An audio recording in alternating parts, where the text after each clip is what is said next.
Talks are scheduled to begin this morning with IAEA, and I believe there will also be a meeting with the Ministry of Foreign Affairs. However, it is a bit early to predict the outcome of the talks now, as they involve technical and complex discussions. As I mentioned before, the situation we are facing is unique. Throughout the history of the agency, you cannot find a similar case where a country's peaceful nuclear facilities, which are under the agency's 24-hour surveillance, are attacked and the agency fails to react reasonably and logically, and does not condemn it as it should. Most countries have condemned this plan, Israel taking full control over Gaza, with one voice, opposing its advancement because they know it is in line with the forced displacement of the Palestinian people and another step towards completing the plan for complete genocide in Gaza and occupied Palestine. Therefore, from our point of view, this plan is nothing but a continuation of aggression and genocide in Gaza, and we hope that the international community will genuinely prevent the realization of such an evil act with a credible and serious action and take practical measures as quickly as possible to stop the crime and arrest and prosecute the criminals. Just last night, several other journalists and camera persons, Al Jazeera journalists, joined the ranks of those martyred in the path of truth. We strongly condemn the heinous war crime committed. Attacks on journalists and the media are not permissible under any circumstances. In wartime, attacks on journalists are very clearly considered a war crime. We can't say they have stopped Iran Troika talks. Well, in the Istanbul meeting 2 weeks ago on Friday, both sides agreed that these talks would continue.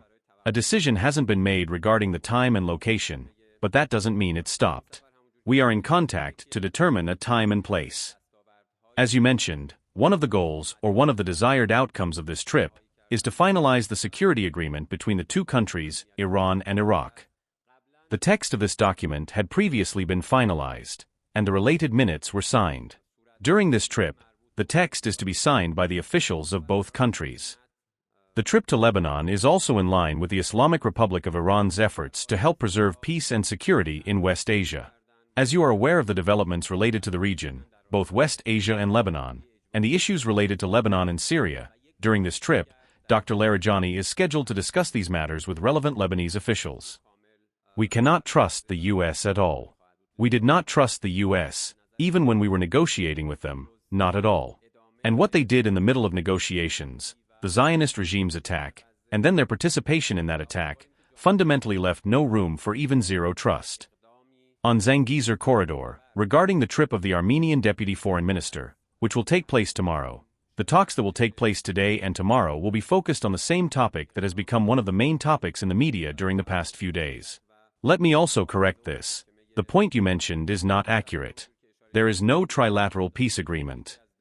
Iran's membership in the United Nations Convention Against Transnational Organized Crime, or the Palermo Convention, is confirmed.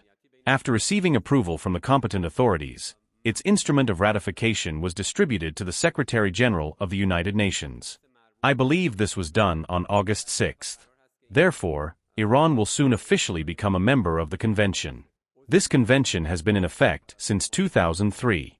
Iran was among the first signatories of this international treaty, which focuses on combating and international cooperation in the fight against transnational organized crime.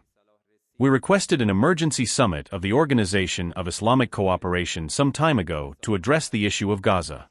We have officially reflected this matter in correspondence with the Secretary General of the Organization of Islamic Cooperation, as well as with the Turkish Foreign Minister, as the rotating president of the Organization of Islamic Cooperation, and Saudi Arabia, as the headquarters of the Organization of Islamic Cooperation. My colleagues in the International Affairs Department are following up, and we hope that this summit will be convened as soon as possible to follow up on the issue of Gaza and the crimes that are taking place.